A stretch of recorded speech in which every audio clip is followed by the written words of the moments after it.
Télévie, c'est la radio, la télé et toute l'actualité du monde chrétien. Après la décision du président Donald Trump de reconnaître Jérusalem comme la capitale de l'État juif, nous avons décidé de faire la lumière de donner notre point de vue sur cette décision du président américain. C'est pourquoi nous avons écrit ce document-là. Pourquoi Jérusalem ne peut pas être la capitale d'un État des Juifs ashkénazis. Nous allons présenter cela sur deux formes. Une première partie où nous allons faire l'historique de la ville de Jérusalem. Ensuite, une seconde partie où nous allons apporter les éléments pour montrer pourquoi les Juifs ashkénazis qui habitent l'État d'Israël actuellement ne peuvent pas revendiquer Jérusalem comme leur capitale. Mais nous allons aller encore un peu plus loin pour présenter, pour dire à qui appartient la ville de Jérusalem. Quels sont les habitants, quels sont ceux qui ont habité les premiers la ville de Jérusalem, qui y sont au temps biblique et qui ont le droit historique d'habiter la ville de Jérusalem et même le territoire d'Israël. Donc nous allons maintenant aborder la première partie. En décembre 2017, Donald Trump, président des États-Unis, reconnaissait Jérusalem comme capitale d'Israël, déclenchant une vague de critiques de la part de la communauté internationale. Il a aussi affirmé son intention de déplacer l'ambassade des États-Unis à Jérusalem. Le 21 décembre, l'ONU condamne à une large majorité 128 pays contre 9 avec 35 abstentions cette décision du président américain. Le premier ministre de l'État juif, M. Benjamin Netanyahu, a affirmé que Jérusalem a toujours été la capitale du peuple juif seulement. Puis, répondant au président Macron, il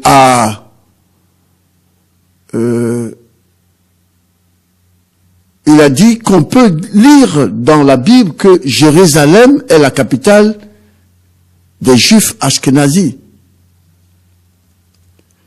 Mais pourquoi le président américain a-t-il pris cette décision juste avant la fin de l'année 2017? Nous allons l'expliquer.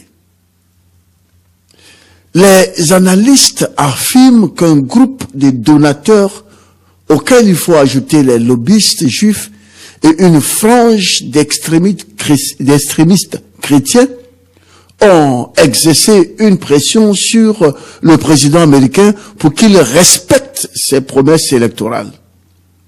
Parmi ces donateurs, on cite Shelton Adelson et son épouse, Myriam Oxon, maniaque des casinos, qui ont à eux seuls versé 86 millions de dollars à la campagne présidentielle de 2016. Ils ont été aperçus dînant avec le président Trump le 2 octobre 2017. Des langues affirment que le déménagement de l'ambassade des États-Unis à Jérusalem a été au menu de la rencontre. Je signale que Shelton Adelson et son épouse sont des Juifs. Dans le milieu chrétien, cette décision est interprétée différemment. Certains y voient un pas vers l'accomplissement de certaines prophéties bibliques, d'autres la voient comme une imposture. La décision du président américain a été influencée aussi par les chrétiens sionistes qui y voient une réalisation prophétique. Notamment la prophétie contenue dans le livre de Daniel, chapitre 9, versets 26 et 27. Nous lisons ici la version épée. Et voilà ce que ces deux versets disent. Et après les 62 semaines, le Christ sera retranché dans la 70e semaine, et non pour lui. Et le peuple d'un conducteur qui viendra détruira la ville et le sanctuaire, et sa fin sera dans ce débordement. Les désolations sont déterminées jusqu'au terme de la guerre. Verset 27. Le Christ confirmera l'alliance en son sang avec plusieurs pendant une semaine, et à la moitié de la 70e semaine, il fera cesser le sacrifice et l'offrande par le sien, et pour le comble de l'étendue de leur abomination, il causera la désolation, même jusqu'à l'anéantissement, et ceci déterminé sera répandu sur les destitués. À ces versets de Daniel, ils associent le verset 3 du chapitre 2 du deuxième épître de Paul aux Thessaloniciens. Et je lis: que personne ne vous séduise d'aucune manière, car il faut que l'apostasie soit arrivée auparavant, et qu'on ait vu paraître l'homme du péché, le fils de la perdition, l'adversaire qui s'élève au-dessus de tout ce qu'on appelle Dieu ou de ce qu'on adore, jusqu'à s'asseoir dans le temple de Dieu, se proclamant lui-même Dieu. D'après les sionistes, les chrétiens sionistes, ces deux passages signifient que les Juifs doivent construire un troisième temple à Jérusalem, et c'est dans ce temple que l'Antéchrist viendra s'asseoir et se proclamer Dieu. Ils ont inséré un intervalle de plus de 2000 ans entre les versets 26 et 27, afin d'arriver à la conclusion que le verset 27 se réfère à la cessation des sacrifices dans un troisième temple que les Juifs doivent construire. Évidemment, ils tordent complètement le sens de ces versets bibliques pour arriver à une telle prophétie. D'autres chrétiens sionistes, particulièrement ceux de l'Union chrétienne pour Israël, avec à leur tête John Hagee du Texas, qui demandait que l'Iran soit bombardé à l'arme nucléaire pour protéger l'État juif, ont forcé le président américain à faire cette déclaration avant la fin de l'année 2017. Pour le convaincre, il parle d'un jubilé qui part de la date de la déclaration de Balfour, qu'il situe en 1917, à laquelle ils associent 50 ans, ils ajoutent plutôt 50 ans pour arriver en 1967, année selon eux où les Juifs ont pris le contrôle des murs de lamentation, puis ils ajoutent enfin 50 ans pour arriver à l'an 2017. Et ils ont conclu que la déclaration doit être impérativement faite avant la fin de 2017 pour qu'elle ait une signification prophétique. Évidemment, tout cela n'est que de la fiction prophétique qui n'a rien à voir avec la Bible. En résumé, le troisième temple est une ambition juive qui n'a rien à voir avec les chrétiens ou un quelconque accomplissement du prophétie biblique en ce qui concerne le retour du Seigneur Yeshua. Par conséquent, faire de Jérusalem la capitale des Juifs dans cette intention est de la pure hérésie, ou si vous voulez, de la pure gymnastique kabbalistique. L'Église d'Orient a, quant à elle, fait une déclaration en 2010 qui se démarque clairement de celle des chrétiens qui sont à la sorte des Juifs sionistes. Leur position est la plus sage, humaine, biblique, parce que fondée sur la justice.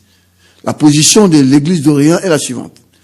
L'Église d'Orient a mis en question le bien fondé théologique, la mise en œuvre de la notion de terre promise pour justifier le retour des Juifs en Israël et l'expatriation des Palestiniens. Sujet tabou, s'il en est. Cette position a été affirmée par Monseigneur Cyril Salim Boustro à l'époque archevêque de Newton, États-Unis, à l'occasion du synode des églises d'Orient qui s'est tenu du 14 au 24 octobre 2010 au Vatican. Les évêques et patriarches orientaux y affirmaient qu'il n'est pas permis de recourir à des positions bibliques et théologiques pour en faire un instrument pour justifier les injustices. La position du Vatican est la suivante. Le Vatican, quant à lui, n'accepte pas l'annexion de Jérusalem par Israël. Il préconise un statut spécial internationalement garanti et déclare moralement et juridiquement inacceptable toute décision et action unilatérale qui modifie son caractère spécifique et son statut. C'est donc dans ce contexte qu'il nous apparaît plutôt opportun de faire la lumière sur d'abord l'histoire de cette ville, ensuite d'apporter un éclairage définitif sur ce que les soi-disant juifs cachent aux yeux du monde au sujet de cette ville qui serait la leur parce que Dieu le leur aurait donné. L'histoire de Jérusalem ou Yerushalem.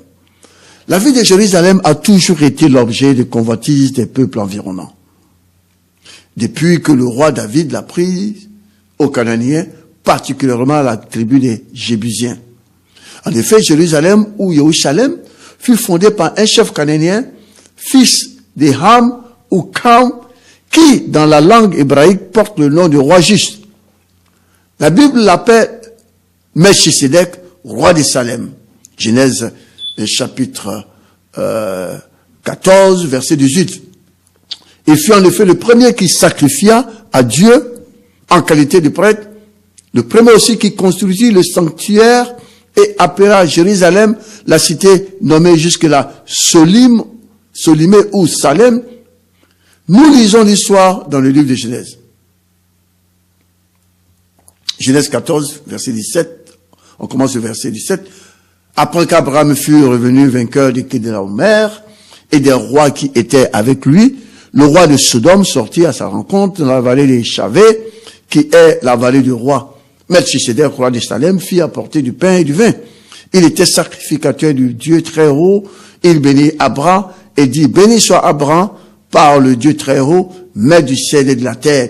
Béni soit le Dieu très haut qui a livré tes ennemis en tes mains. Et Abraham lui donna la dîme de tout.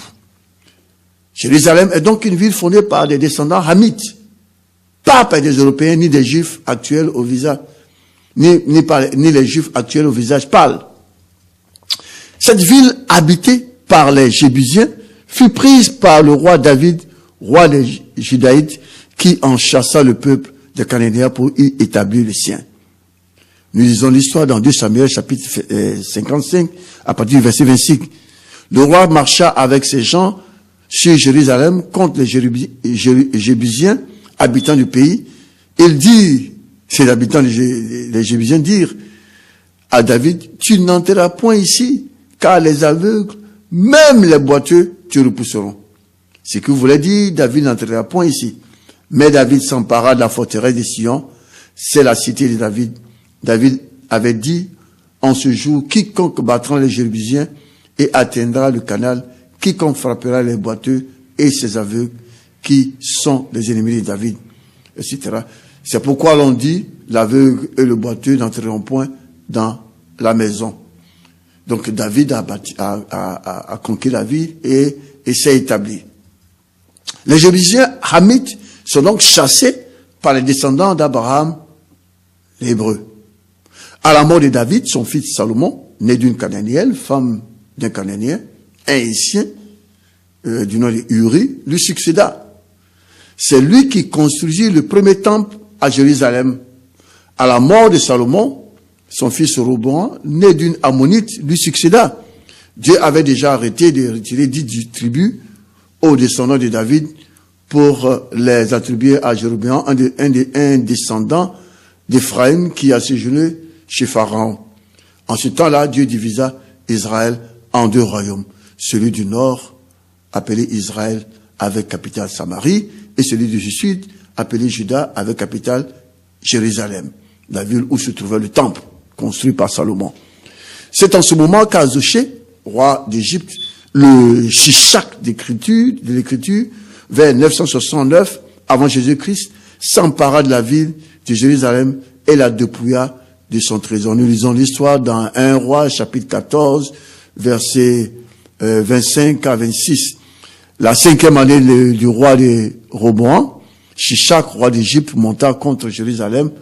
Il prit les trésors de la maison de l'Éternel et les trésors de la maison du roi. Il prit tout le bouclier d'or que Salomon avait fait faire.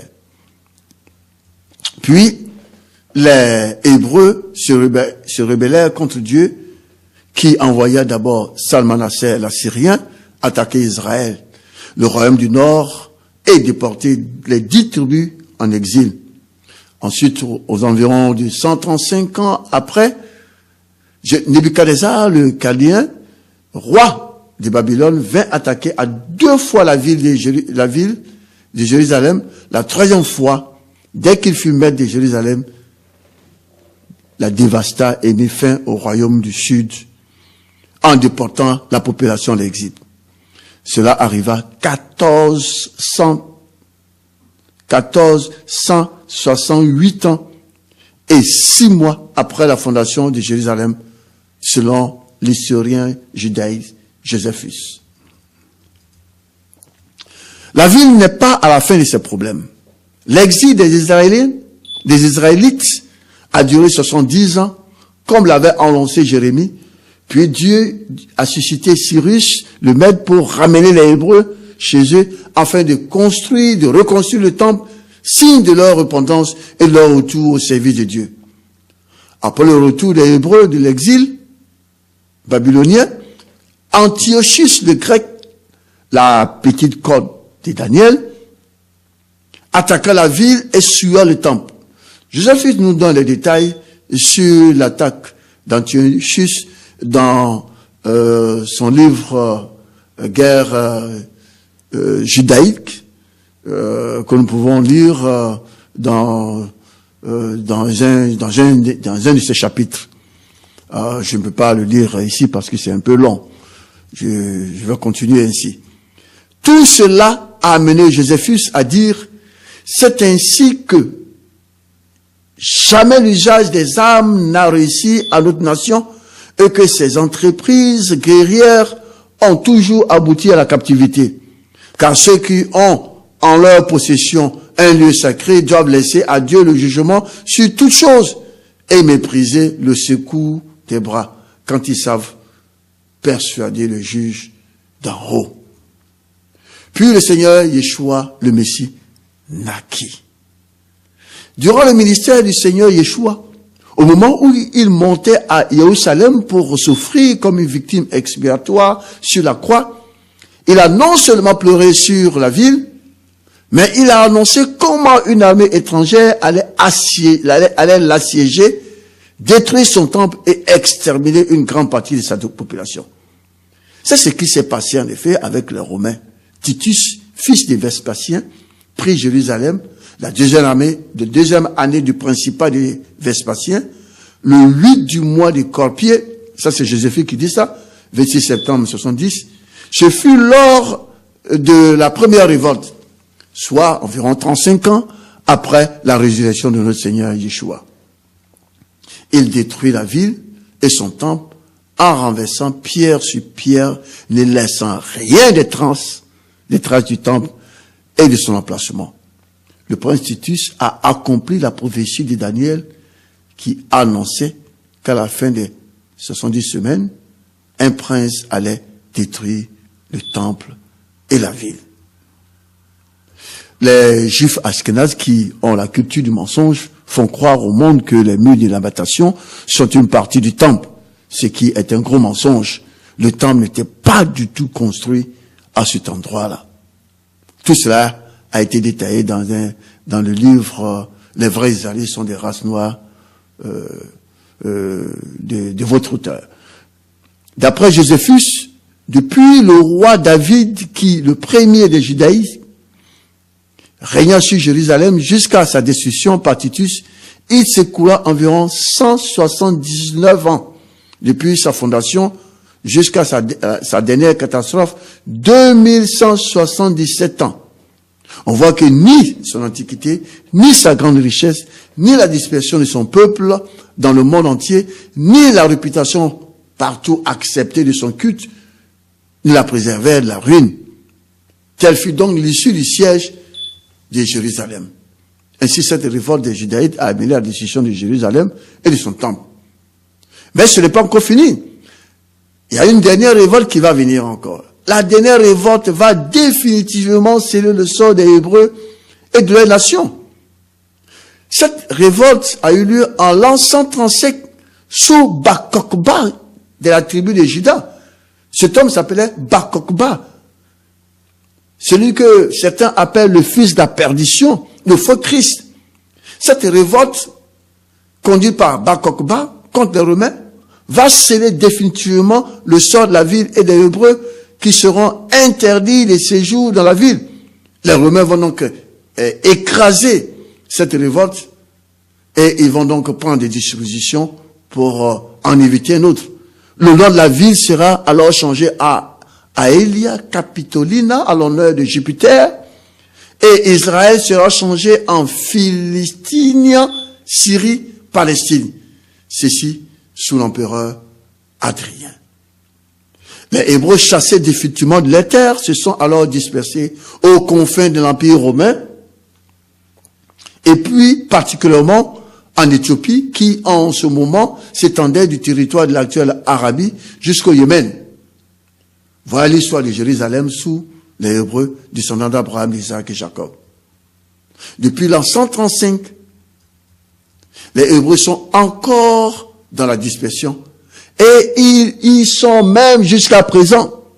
Ils ne sont pas encore retournés. C'est vrai que cela va faire grincer les dents certaines personnes, mais je vous demande d'être patient. Vous allez comprendre que ce que j'ai dit est vrai.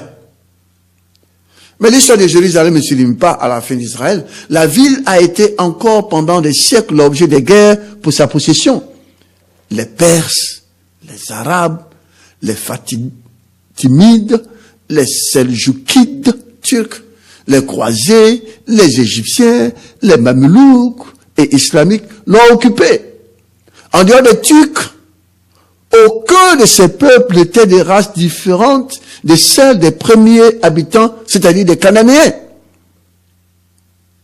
Puis les Turcs ottomans ont conquis le territoire de l'ancienne Anatolie et tout le Moyen-Orient.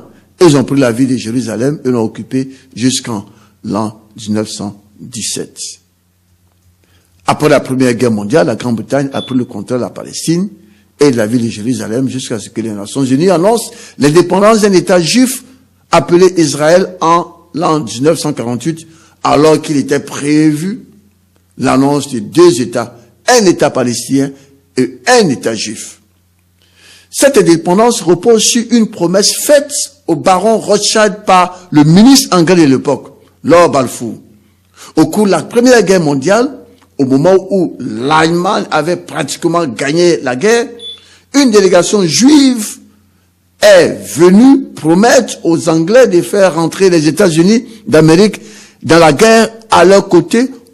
En retour, ils ont demandé les terres de Palestine. La déclaration de Balfour est la preuve écrite de cette promesse des Anglais faite à Lord Rothschild. Tel est résumé l'histoire de la ville de Jérusalem. Tout cela est détaillé dans le livre 1. Les Juifs actuels sont les faux Israélites, écrit par Jean Bois. Nous terminons cette partie-là.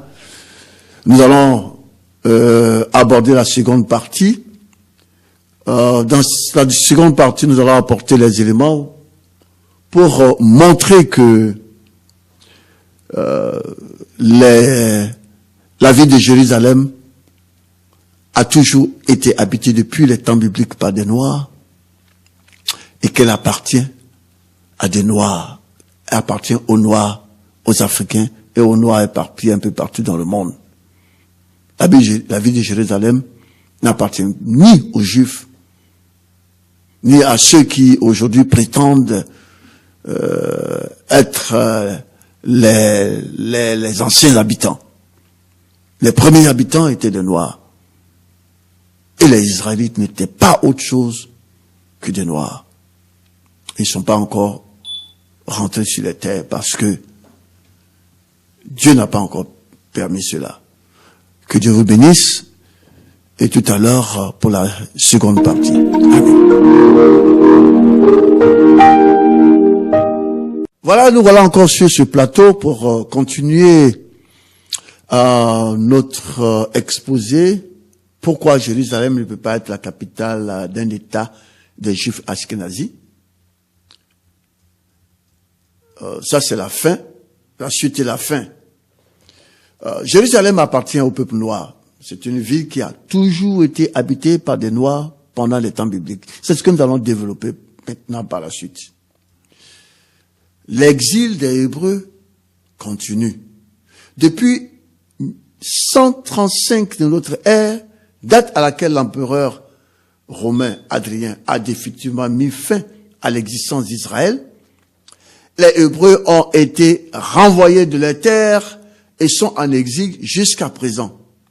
Alors, si les Hébreux sont encore en exil, mais qui sont donc ces gens qui se font appeler Juifs et qui, selon l'histoire, se sont installés sur les terres des anciens Israélites?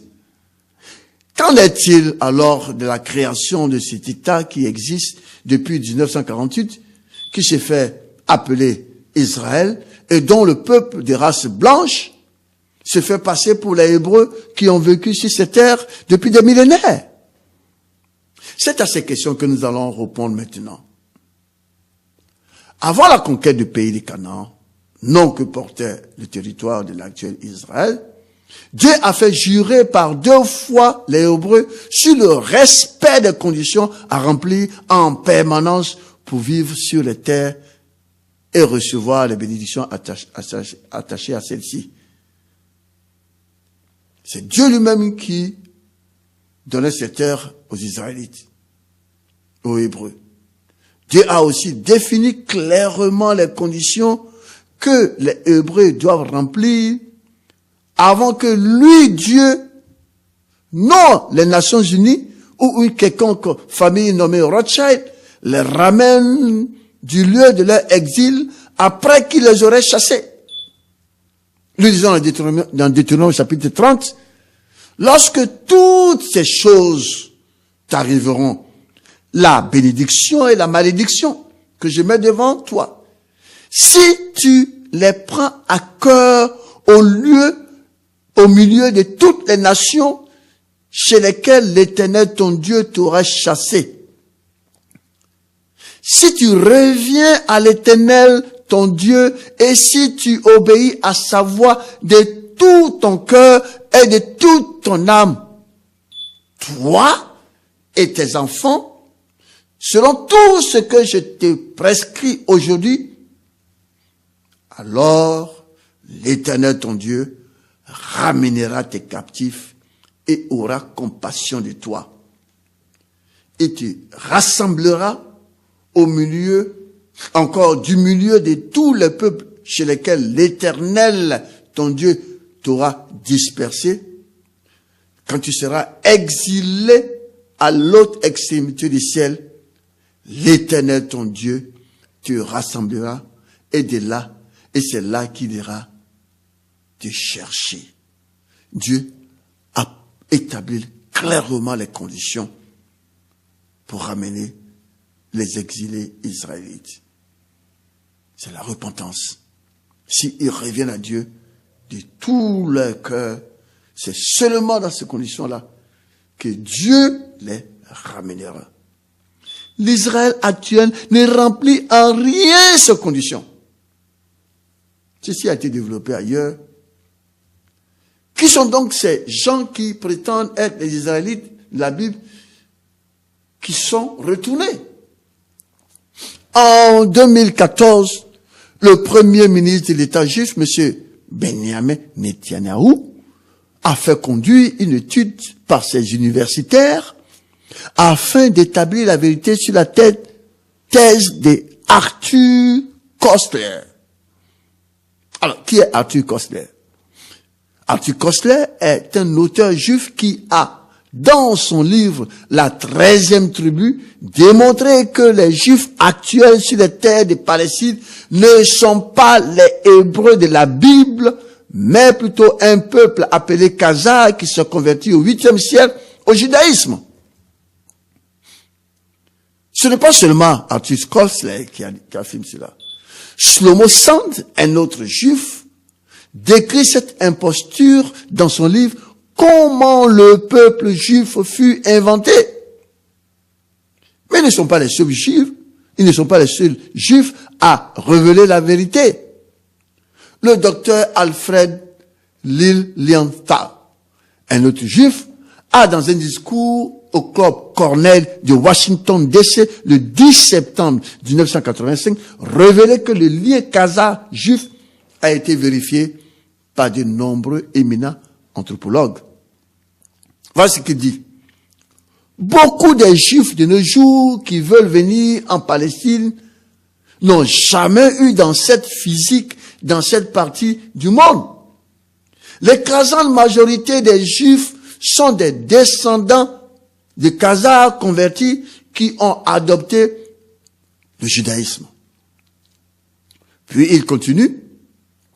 Ces Juifs ashkénazis d'Europe de l'Est, ces Khazars juifs, dont les chiffres ont été gonflés par les Juifs qui ont fui l'Allemagne à l'époque des croisés, et pendant la peste noire, ont peu ou pas des traces de sang sémitique. La non-appartenance ethnique de la plus grande partie de la communauté juive est soutenue par d'éminents anthropologues comme Ripley, Wassenberg, Hetz, Boaz, Pita, Fishberg, Mead et autres. Dans la même lignée, le rabbin Cyril Stanway a fait lui aussi une déclaration dans laquelle il admettait que les Juifs d'aujourd'hui ne sont pas des Israélites. Cette confession a été faite dans Point de vue du jeudi 28 novembre 1990 dans le Sun News de Las Cruz, Nouveau-Mexique. Il a en l'occurrence dit ceci. De nombreux Juifs ne sont pas d'origine sémitique. Nous sommes les descendants religieux, spirituels et nationaux, mais pas génétiques de ceux qui étaient des sémites qui ont d'abord formé la base au début du judaïsme. En d'autres termes, le rabbin Stanway a admis que de nombreux juifs ne sont pas des sémites, mais qu'ils ont adopté le judaïsme comme leur religion. Puisqu'ils ne sont pas des sémites, les juifs d'aujourd'hui ne peuvent pas être de la lignée d'Abraham, car Abraham était un sémite, c'est-à-dire un descendant de Shem, fils de Noé. Ces honnêtes juifs ne sont pas les seuls à dénoncer les faux hébreux. Henry Ford, le constructeur de la voiture Ford, le colonel John Beatty, ainsi que de nombreux auteurs chrétiens ont eux aussi exposé le mensonge des Juifs. Pour plus de détails, nous vous conseillons de vous procurer le document « Comment les Juifs actuels sont des faux Israélites », la version livrée de votre auteur. Vous pouvez demander ça au travers de cette radio. On vous donnera l'indication un peu plus tard. Cette non-descendance génétique a été confirmée par les richesses d'Israëlo El Laïc, un généticien juif. En effet, en 2012, une étude génétique majeure des Ashkénazis a été menée par Iran Israëlo El Laïc, un généticien juif de l'université de Johns Hopkins.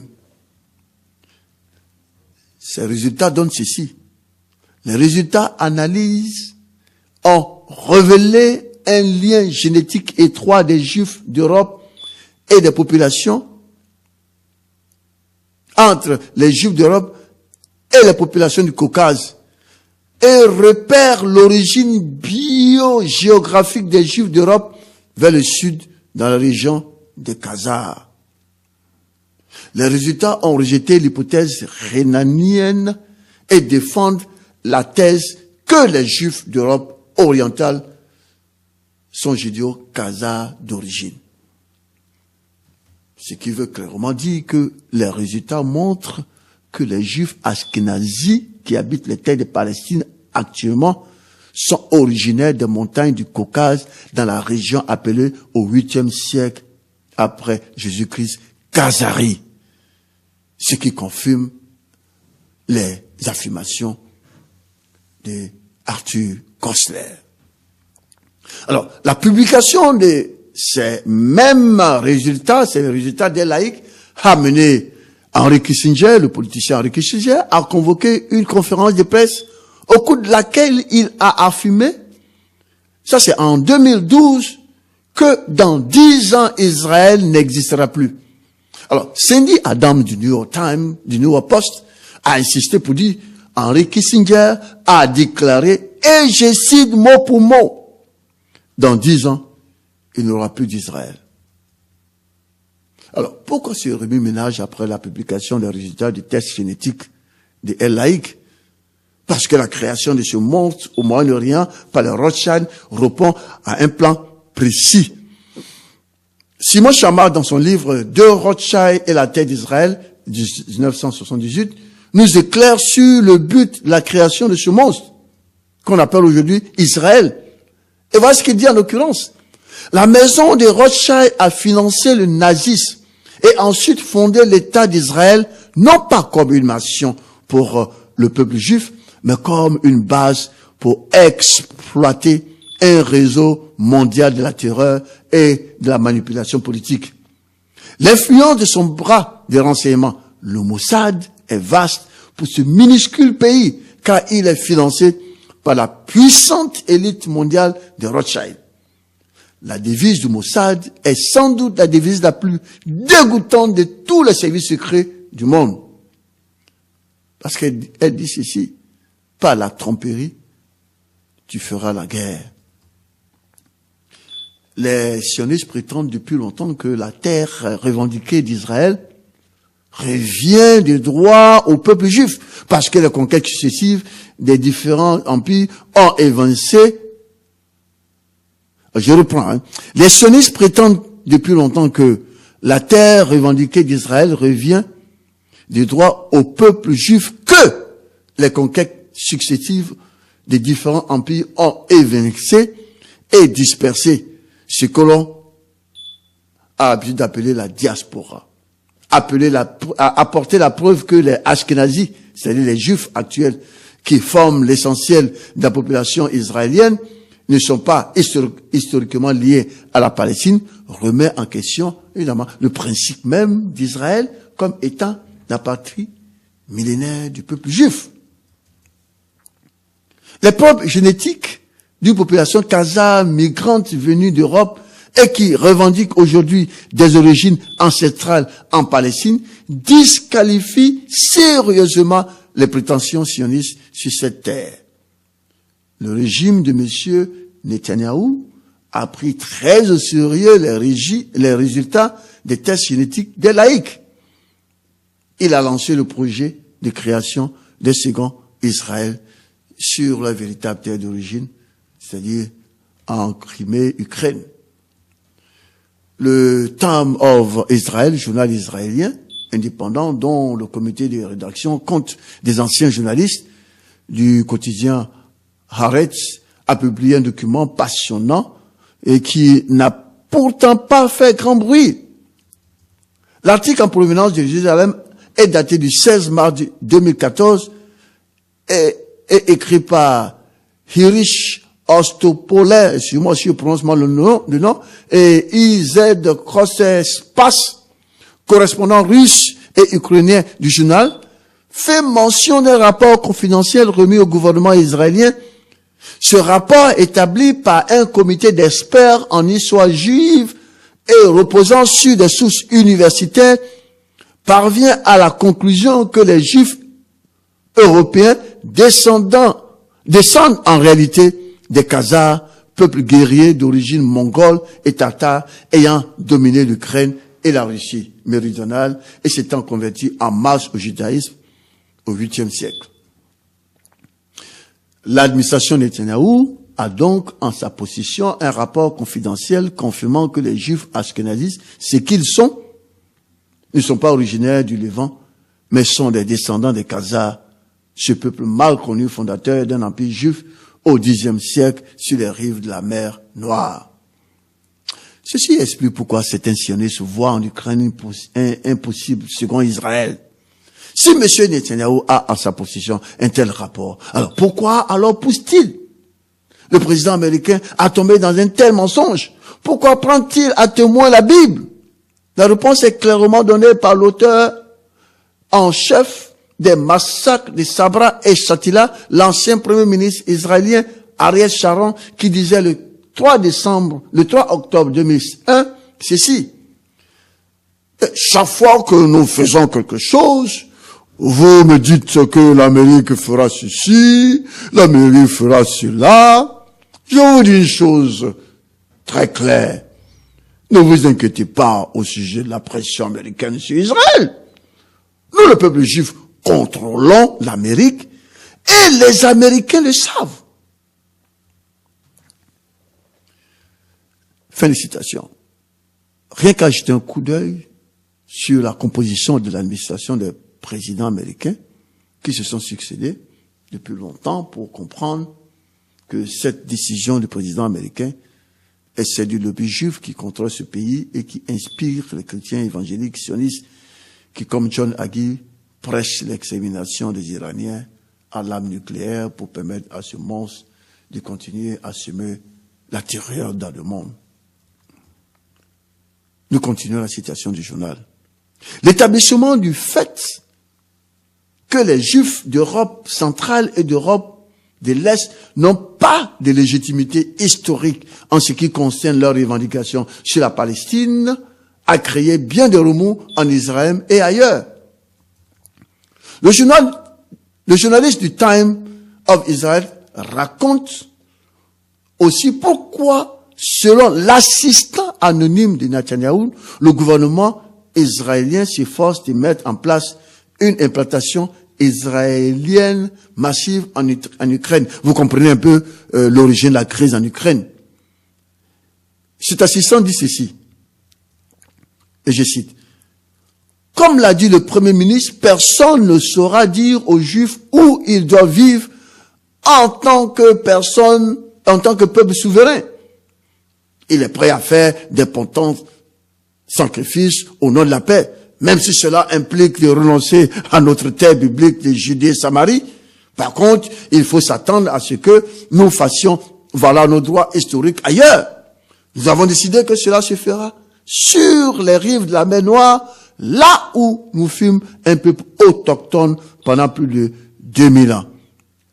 L'historien non-sioniste Simon Dobnao lui-même a déclaré que nous étions en droit de coloniser la Crimée. Tous les livres d'histoire en parlent. Vous pouvez vérifier par vous-même, dit-il. Félicitations. Alors, si M. Netanyahou a affirmé en prison de son frère juif, le président français, M. Macron, que la Bible indique Jérusalem comme capitale du peuple khazar appelé juif, c'est tout simplement pour se moquer des chrétiens de la Bible. Ce cynisme du Premier ministre va de pair avec les déclarations d'un autre juif qui insulte les chrétiens comme étant des stupides qui suivent bêtement le mensonge et la fausse doctrine que leur inculque la théologie des juifs. Voici ce que dit le politicien Rosenthal.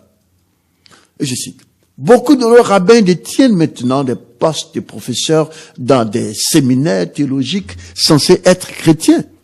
Nous sommes stupéfaits par la stupidité des chrétiens qui acceptent la tromperie de nos enseignements et qui la propagent comme les leurs. Vous comprenez, félicitations, vous comprenez d'où vient cette fausse interprétation biblique, la prophétie de Daniel citée plus haut. Un autre juif confesse que les juifs s'enrichissent au travers des guerres et la mort des chrétiens. En 1869, juste après la guerre civile, un rabbin juif éminent nommé Reshom parlant à l'enterrement du grand rabbin Simon ben Yehuda à Prague, a déclaré ceci. Et je cite, grâce à la terrible, puissante puissance de nos banquiers internationaux, nous avons forcé les chrétiens à faire sans cesse des guerres. Les guerres ont une valeur particulière pour les Juifs, car le massacre des chrétiens donne plus d'espace à occuper aux Juifs. La guerre est la récolte des Juifs. Les banques juives s'engraissent sur les guerres chrétiennes. Plus de 100 millions de chrétiens ont été balayés de la surface de la terre par les guerres. Et la fin n'est pas encore proche. Rappelez-vous, cette déclaration a été faite avant que les 2 guerres mondiales aient tué des millions de chrétiens supplémentaires. Et les Juifs ont le culot de parler de l'Holocauste. Ces gens que la Bible appelle synagogue de Satan ont réussi à tromper certains chrétiens qui pratiquement les adulent. Toute l'histoire des Hébreux n'a absolument rien à voir avec les gens à la peau pâle qui prétendent être les Israélites de la Bible, qui sont retournés sur la terre, ceux que l'on appelle les Juifs, mais qui étaient il y a un siècle appelés Yiddish. Tu as conclu une alliance avec un peuple qu'on appelle les Hébreux, ou les Israélites, du nom de leur père, Jacob, rebaptisé Israël. C'est donc une alliance avec une famille qui a donné ce qu'on appelle les 12 tribus d'Israël. Tu n'as jamais conclu une quelconque alliance avec des gens qui se font appeler Juifs parce qu'ils se sont installés sur les terres des anciens Hébreux. Israël actuel n'est ni Israël la Bible, ni l'accomplissement de quelconque prophétie sur le retour des Hébreux sur les terres. Cette hypocrisie de M. Netanyahu, lui, est dictée par les enseignements contenus dans le livre diabolique des Juifs appelé le Talmud. Ce livre est un ramassis de blasphèmes et d'insultes au Seigneur Yeshua, qu'il affirme être en enfer en train de bouillir dans des excréments, et des maris qu'il appelle une prostituée. Comment ces imposteurs, avec à leur tête, un premier ministre qui menace qui il veut, humilie qui il veut, s'invite même à des régions de la CEDEAO parce qu'il se croit le sang de l'univers, peuvent-ils prétendre avoir Jérusalem comme leur capitale s'ils ne sont pas les Hébreux de la Bible? C'est là la plus grande question qui doit être posée à ces Juifs qui ne parlent pas le hébreu des vrais Israélites, mais le yiddish, la langue des Khazars, et que la Bible appelle synagogue de Satan. Les pays africains qui ont condamné la décision du président américain ont parfaitement raison. Ils ne doivent pas craindre quelconque représailles des États-Unis. Ils ont la possibilité, eux, de rompre les relations diplomatiques avec cet État peuplé de faux israélites et qui a la culture du mensonge et de la violence. D'ailleurs, certains rabbins juifs ne confessent-ils pas que eux, les Juifs, sont le peuple élu de Lucifer et que Lucifer est bien vivant? Mettre fin aux relations diplomatiques avec le régime de Netanyahu ne fera que ouvrir les portes de la bénédiction divine aux pays africains. Il ne doit pas craindre un pays créé par un homme et qui lui appartient. Lord Rothschild ne disait-il pas: j'ai suffisamment accumulé des richesses pour ne pas attendre l'Israël de Dieu, mais pour m'en acheter un. Les Anglais qui ont, au travers de la déclaration de Balfour, ouvert la voie à ces Juifs ashkénazis pour envahir la Palestine, savaient très bien que ces gens n'étaient pas les Israélites de la Bible. À l'époque, Lord Moyne, qui était secrétaire d'État britannique, déclarait en 1942 au Caire que les Juifs ne sont pas les descendants des anciens Hébreux et qu'ils n'avaient pas de revendications légitimes sur la terre sainte. Évidemment, cela n'a pas plu aux Juifs et le 6 novembre 1944, Lord Moyne fut assassiné par 2 membres du gang Stern, le groupe Israël Shami. Ça, c'est la méthode des Israélites. Pour plus d'informations, nous vous recommandons les livres Comment les Juifs actuels sont des faux Israélites de l'auteur Jean Bois. Donc, qui a le droit de revendiquer la propriété de Jérusalem. Jérusalem ne peut pas être la capitale des imposteurs juifs ashkénazis parce qu'elle n'a jamais été peuplée de ces soi-disant juifs au visage pâle, jusqu'à ce que l'ONU leur donne ce droit.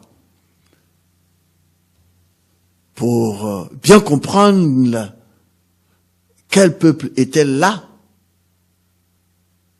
pendant les temps bibliques, il faut analyser la citation de l'ancien premier ministre égyptien Abdel Nasser qui faisait une importante révélation. Le président égyptien Abdel Nasser a donc fait la déclaration suivante au sujet des Juifs. Il a dit ceci: je n'aurai aucun respect pour les Juifs actuels parce qu'ils ont quitté la Palestine comme étant des Noirs et sont revenus complètement blancs. Jérusalem a été créée par les Jébusiens, descendants des Canaan, descendants des Cham. Jérusalem a donc été fondée par les Hamites, dont le premier roi fut Melchizedek. Les premiers habitants de Jérusalem étaient des purs nègres, des Noirs. Allons plus loin. La ville fut conquise par David, qui lui est un descendant de Jacob, descendant d'Isaac, descendant d'Abraham. Abraham est un sémite qui vient de la ville de Ur en Mésopotamie. C'est dans cette région qu'est apparue la première civilisation après le déluge, appelée civilisation sumérienne. Bien sûr, il y a eu les Akkadiens, les Assyriens et autres. Les fouilles archéologiques ont prouvé que les habitants de cette région ressemblaient aux habitants actuels de l'Afrique subsaharienne. D'ailleurs, les habitants de cette région se faisaient appeler les hommes à la tête noire, les Sagigag. Abraham vient d'une ville qui était peuplée par des Noirs. Comment pouvait-il ressembler aux imposteurs juifs qui occupent les terres de Palestine aujourd'hui? La Bible va plus loin en indiquant que le premier homme à dominer les hommes fut un Éthiopien nommé Nemrod, fils de Cush, fils de Ham. C'est lui qui a dominé sur de nombreuses villes et en Mésopotamie. C'est lui aussi l'initiateur de la tour de Babel. Selon le livre de Genèse, chapitre 10, les filles de Ham furent Cush, Mitzrayim, Put, Cana. Les filles de Cush, Saba, Havila, Sapta, Raïma et Sapteka. Les fils de Réma, Séba et Dédan. Cush engendra aussi Nemrod, celui qui commença à être puissant sur la terre. Il fut un vaillant chasseur devant l'Éternel. C'est pourquoi l'on dit, comme Nemrod, vaillant chasseur devant l'Éternel. Il régna d'abord sur Babel, Érec, Akkad et Calmé au pays des Shinéas.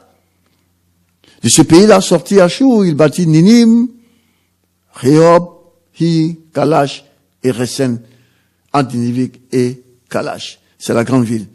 La version de la Bible épée précise ici.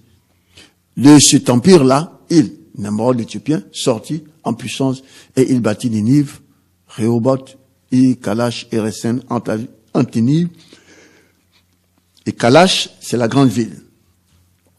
Voici donc un Éthiopien qui règne sur les villes de la Mésopotamie et qui bâtit d'autres. Toujours dans la région d'où vient Abraham. Où voyons-nous des Blancs ici? Mais c'est ce qui a amené les éminents anthropologues, historiens, à affirmer que les Assyriens, les Chaldéens, les Perses ou les Lamites, tous ces habitants, tous ces anciens peuples de la Mésopotamie étaient tous des Noirs. David est un descendant d'Abraham, d'Isaac et Jacob. David est sémite et israélite.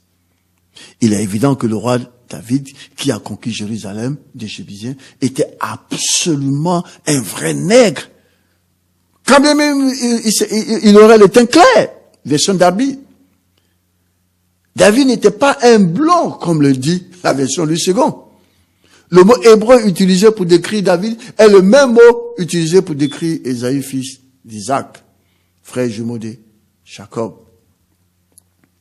Ils sont donc en présence d'une ville fondée par des Jébusiens, descendants de Canaan, descendants de Ham, et conquise par des Hébreux qui étaient des nègres. Jérusalem a toujours été une ville habitée pendant les temps bibliques par des peuples noirs, des nègres. Mais nous allons un peu plus loin. Les Arabes qui ont par la suite conquis la ville de Jérusalem et qui y ont construit la fameuse mosquée d'Al-Aqsa étaient décrits par les croisés comme des personnes noires, comme la Soue. Et je lis dans Histoire des croisades, des Fourchets, des Châtres, chapitre 16 à 30, mais je lis juste la partie là. Ceci, les Arabes qui habitaient ce pays avaient tous fui, à l'exception de quelques misérables, plus noirs que la Soue, et que nous laissâmes là comme la plus vile herbe des mers. Je rappelle que ce qu'on appelle généralement les Arabes, on dit être originaire, descendant de l'union entre Abraham et la servante de Sarah, qui est égyptienne, c'est-à-dire Agar. On affirme que les Arabes sont descendants d'Ishmaël. Ishmaël ne peut pas être blanc.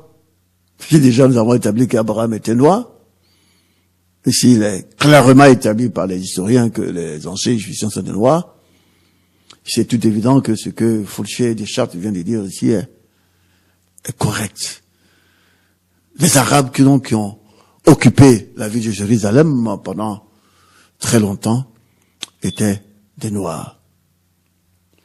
D'ailleurs, je peux affirmer qu'il n'y a jamais existé des Sémites blancs. Et j'ai la preuve, et j'ai les éléments pour vous prouver cela. Comprenez que cette histoire des Juifs à la peau blanche, se réclamant descendants des Hébreux, est le plus grand canular de l'histoire. Un mensonge diaboliquement caché aux yeux des nations.